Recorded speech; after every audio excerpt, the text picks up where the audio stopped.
Hey, I've not made a Halloween special video last year, so decided to make up for it this time around. I'm gonna show you some horror-themed games on the 4 platforms that I've been covering for the entire last year. These are my choices, however, you may disagree with them and think that other games deserve the mention more. If you do, either let me know in the comments below or email Batman at definitely-not-Bruce-Wayne@menbat.com. I've decided on 3 games per platform, one that I consider to be the best horror, regardless of its underlying genre, a runner-up, and the absolute worst. The smelliest of the smelly stinkers, unplayable, broken, and disappointing trash. Why? Because why not? Oh, and I'm skipping text games, those that released after 2000, and only picking 1 game per franchise. And nothing. I think that's pretty much it when it comes to the methodology I've settled on. So without further ado, let's check them out.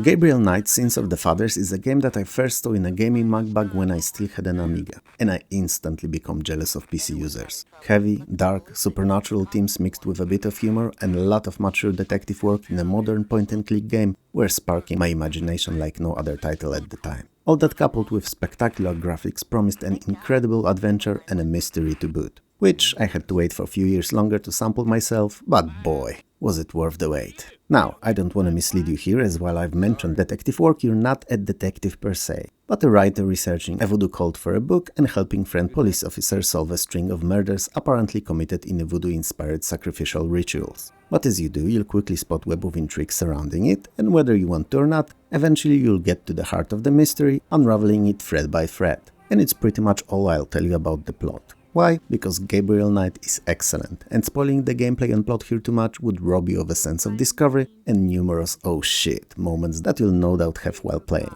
The story, colorful and believable southern characters and excellent setting are so good in fact that they could have actually easily been spun into a very successful movie given the right cast, director and a budget. Sins of the Fathers, while not really being a horror first and foremost, has a lot of horror-y themes going for it, supernatural overtones and plenty of grim and atmospheric New Orleans locations. If you never played it and have a copy, give it a go, it's an adventure and a half, I promise.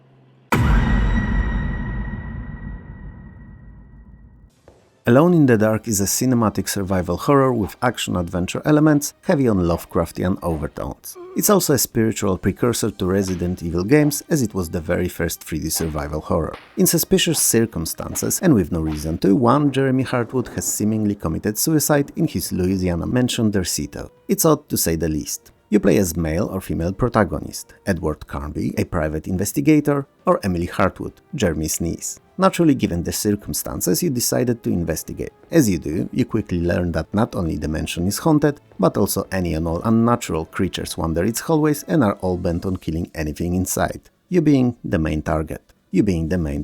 So, your objective changes rapidly from seeking the truth to having to escape the haunted mansion you're locked in. As it's easy to predict, you will get attacked numerous times by various ghosts, ghouls and monsters, and stumbling around the deadly mansion, you'll either have to kill or banish them to progress and more importantly survive. There are numerous puzzles all throughout that require solving, which usually but not always ends up using appropriate objects in a correct place. But if you play carefully and read all the books and notice signs, hints are aplenty and you should be fine at least on that front. While you can collect incredibly useful weapons and other items while on your way, you have to carefully manage your weight-based inventory as you can only carry as much. Influences of Edgar Allan Poe and H.P. Lovecraft are quite obvious all throughout the story and keep you on your toes all the way to the playthrough worthy end. So while you may not agree, I don't think there's any other game that could take the cake for those.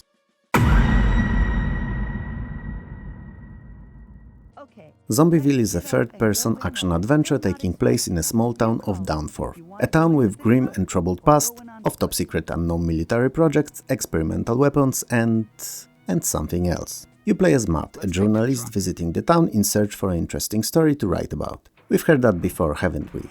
Oh boy, how quality can differ between similar ideas. Anyway, since Downforth's history raised more questions the more you thought of it, it was an ideal choice to research for content. Or so it seemed. On his way, Matt's car was shot from a nearby military base called Bedlam, so he carried on foot to investigate. Now, that's like 3 red flags in one go. I mean, if your car is ever shot at, the last thing you do is leave it to check who was shooting. Especially not just by walking willy-nilly straight into the direction where the shots came from. And definitely not when you are unarmed.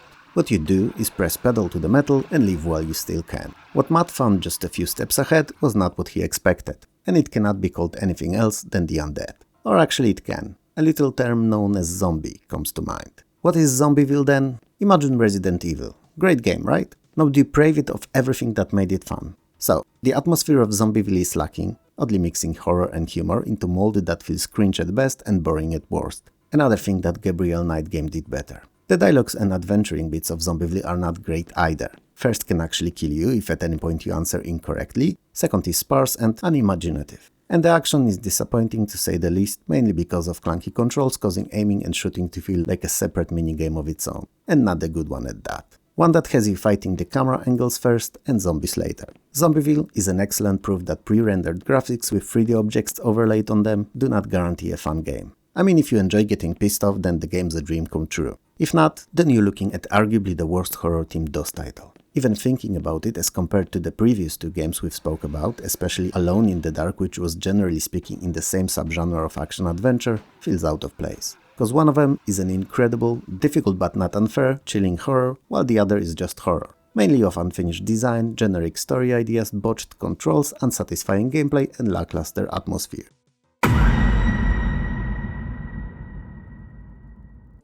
Waxworks is a horror role-playing dungeon crawling adventure. Quite a mix. But not the last you'll get to hear about in this video, I can pretty much guarantee. Horrorsoft, another name that you'll hear of again, the developer did not try to hide the fact that the game was inspired by the 1988's movie Waxwork. And it was their last game as Horrorsoft before they rebranded into Adventuresoft and moved on to more light-hearted family-friendly titles like Simon the Sorcerer. Coincidentally, also an amazing game and probably a much higher financial success for them. But before they did, they dropped Waxworks. And it was their crowning jewel, the most brutal, bloody and horror-y title that they ever did. In fact, the gamebox had a warning label about in-game violence. So yeah, there's that. Unlike their other title that we'll talk about in a minute, Waxworks is not a singular adventure but rather 5 smaller, differently themed horror adjacent minigames. They are all tied by overarching storyline, but play as separate entities, with progress resetting between them. They're set in ancient Egypt, medieval Transylvania, Victorian England, which I must add is a perfect setting for a horror, just saying. There's also Industrial Mine, and finally, Aixona's period. All of them can be played in any order, apart from the last that is only available when the rest is completed. 3 of them mix bloody and difficult first-person role-playing combat with puzzling, more or less equally, while the Victorian England and Aixona's period focus on puzzling in majority. It doesn't mean that they're not dark, spooky and terrifying, just that they play different. Story-wise, you learn from your dying uncle that there are good and evil twins, with one doing Satan's bidding, while the other works for good. So you must travel to different timelines using murals in his castle to correct your counterpart's wrongdoings and kill him in each. While the amount of gore and gruesome deaths can be difficult to stomach for some, the game is generally speaking quite fun. While I'm not the biggest fan myself, leaning towards more traditional RPGs, I can appreciate Waxworks' qualities.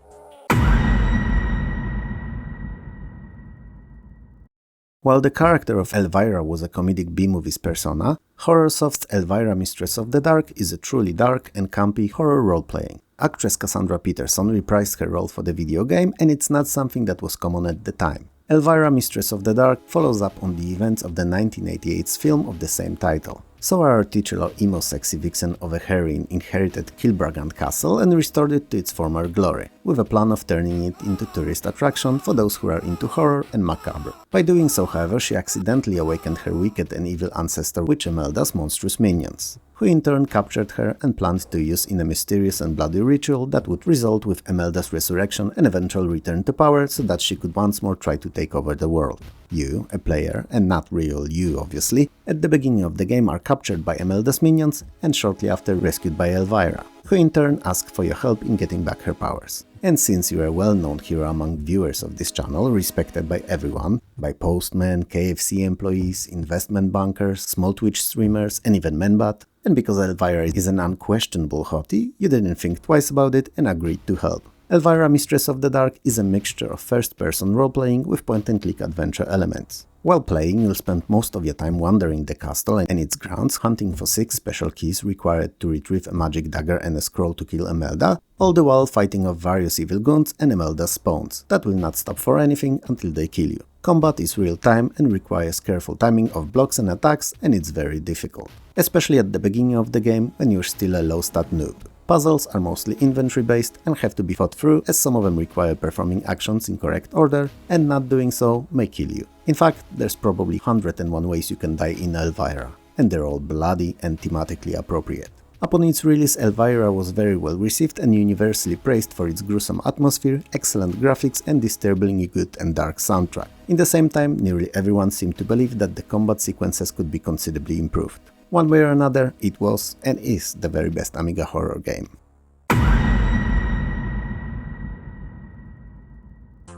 Given how many of the Atari ST ports to the Amiga were rushed to market without any care put to them, not using Amiga's specialized chips and just being one-to-one conversions, released for profit only, it's fitting that the worst horror game on the system originated on the Atari. Nightwalk is a fantasy-themed side-view horror action platformer. I don't think that there's any story to it, and you just play as a nondescript archer going from left to right and shooting bodies, which are mostly zombies. But Nightwalk is not a fast action-packed romp you'd imagine thinking of an archer looking at the likes of Legolas from Lord of the Rings books or even better movies. Not the case here whatsoever. It's incredibly slow. Everything moves at the snail pace. When you shoot, you have to kneel. When you shoot, you have to kneel, and get this, you cannot move at all. And not only when you're shooting, but until the arrow actually moves off the screen or hits its target. It's awful. But that's not it, I'm afraid. Nope, the butt keeps on giving. Or taking, like the fun out of the game, depends on your point of view really. Your movement speed is identical to the enemies, which would be a small issue only if not for the input delay. Meaning that every time you move the joystick even by a tiny bit off the side you were nervously pushing it in, they gang up on you. Most of the time, if they're chasing you, you may not even be able to turn to them to attack, as they will just reach and kill you before you're able to complete a rotation. So it's incredibly easy to die in Nightwalk.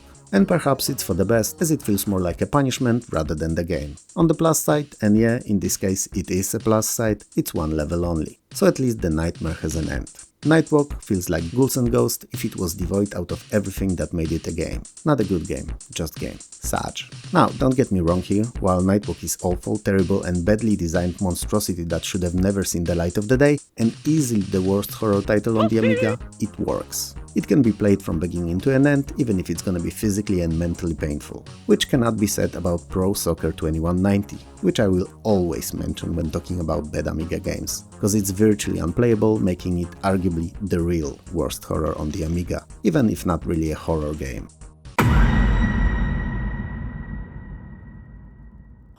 Phobia being horizontally scrolling shoot 'em up may seem to be an unusual choice for horror game, but it kinda is, because its 15 levels, or planets as the story says, are all themed around things humans fear, some of our most common and scary phobias, so spiders, snakes, ghosts and even dentists, to name a few. And you must complete these fear-inducing stages to rescue the Galactic Emperor from hands of the evil Phobos. I know, weird mixture, fear and sci-fi under a roof of a shooter. Each level is composed out of 3 sections, first where you fly towards the planet, second when you fly around it, and finally third where you navigate the cavern systems within the planet. The graphics are fantastic, with backgrounds and enemy sprites really giving into their respective scary themes, and I swear that they get better with each level. Sound is pretty spot on too, I must add. There's no in-game music however, but given how great everything else is, it's not something that should deter you from playing. Phobia is one of the best unusually themed shoot 'em ups on C64, and if you're a fan of a genre and never played it, it's worth every minute you spend at it. Since we're done with the good, let's cover the bad. But that's just a conditional bad really, meaning that you have to fulfill a certain requirement to be a bad for you.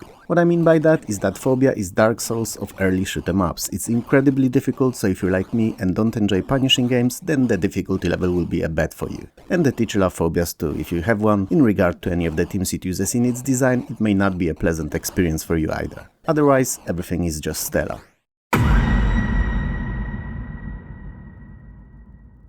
Project Firestart is a C64 exclusive and one of the better looking and most cinematic experiences of 1989 on Commodore's Little System. Also one of the progenitors of the whole survival horror genre. In the not so distant future of 2066, one of our space laboratories, Prometheus, was running a genetic experiment codenamed Project Firestart. It was supposed to provide us with strong, durable, genetically modified miners. Moral implications of such experiments aside, the ship suddenly went silent and remained for a while not responding to any hails or attempts of contact. So you, as the universal badass and hero extraordinaire that you are sent to figure out what happened. When you get there, you'll find numerous corpses in various stadiums of rotting, clearly killed by unknown creatures. So as you try to gather and put the clues together to figure out the chain of events that led to the situation, you'll fight monsters and will try to rescue a singular survivor that may be the only key to the mystery. Project Firestart looks phenomenal, like an early 16-bit game and not late 8-bit one. especially that it's very movie-like in its design, with certain screens looking like cuts from a sci-fi horror movie. Even more so, as you go through the game, the ending, that there are quite a few of, will depend not only on the outcome of the main game plot, but also on the puzzles that you did or did not solve while playing. But since I've praised the game to the moon and back, let's talk about what's not so great about it. For one, some of the enemy sprites look a little bit blocky, reducing a fear factor a little. Also, they feel like they could have used few more frames for their animation so that they would move more fluidly. And for second, the combat is clunky and difficult to get used to. Neither of those small gripes I have with it should stop you from playing, as even despite them, Project Firestart is fantastic.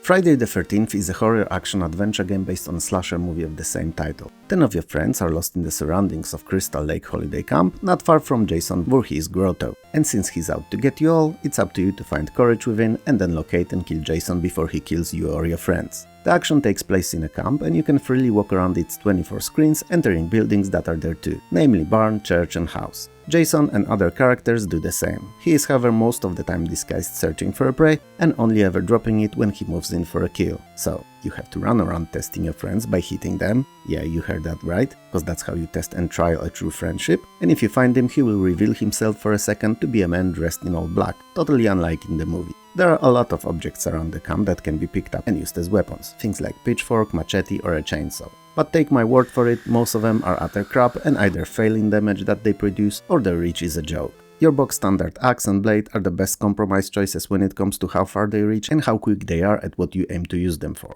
The game is composed out of 5 levels, and in each you assume control of another of the teenagers. Depending on how many of your friends survive when Jason is killed, bonus points are added and the game starts again with another character. Now, you may wonder why I've placed Friday the 13th, a game based on real-life horror movie, as the worst, and Phobia, shoot 'em up with some horror themes, as a runner-up. Well, it's pretty simple. Phobia, while only being horror and macabre adjacent, is excellent, and you'll have a lot of fun with it on multiple playthroughs, provided you don't have one of those phobias for real. While Friday the 13th not only sucks in how it's designed, but it's also boring, repetitive, and you never get to do anything new after going through its loop once.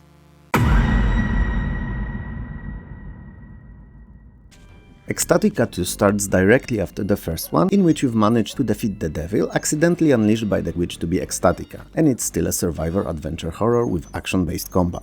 This time, the two of you travel to your homeland just to find it raided by the forces of darkness, spawned by the evil Archmage who destroyed the so-called Elder Sign that governs the reality. In doing so, he not only brought demons aplenty to the world, but also transformed many of the regular folk there into brutal killing machines. To defeat the evil Archmage once and for all, you'll have to find all pieces of the Elder Sign scattered around the land, and when completed, use it to banish the demon forces. All of them but the last are protected by dark sorcerers, and the final one is kept along with once more kidnapped Ecstatica by the Archmage himself. Ecstatica 2's world is much bigger this time around and features some free roaming areas. You can use various weapons, and in time even spells, either by found magic scrolls or an equipped magic staff. It's a bigger, better and more impressive version of the first game, and should be a definite pickup for fans of dark survival horrors. It's still using the rather odd but interesting sphere-based engine that I never really got used to. While Ecstatica 2 may not be the goriest or the most brutal out of all horror games available for Windows, it's definitely in the top 3 when it comes to atmosphere and gameplay. It's a true protoplast for the survival horror games of today.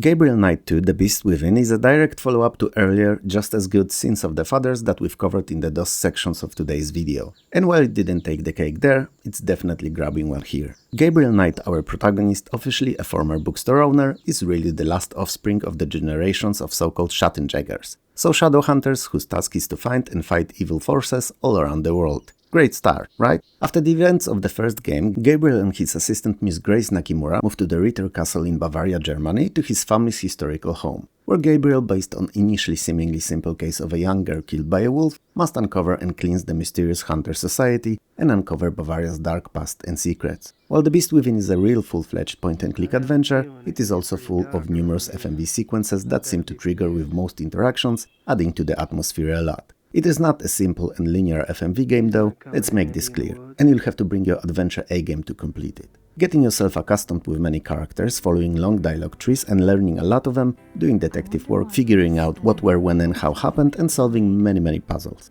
Both Gabriel and Grace are playable characters in Beast Within during different alternating sections of the story. The game is a masterpiece of blood-chilling, suspenseful, well-told mystery that instantly became a benchmark of how games using FMV sequences should look, feel and play, and that the watching of said videos should not be used as a gameplay mechanic, but rather serve as a background, adding a lot to the ambience of the plot. Not to mention the dark, suspenseful horror undertones that you feel all throughout, peeking at you at every corner, every location you visit, and resurfacing just for a moment here and there, toying with your wariness until eventually taking a forefront of the gameplay. It's a must-play.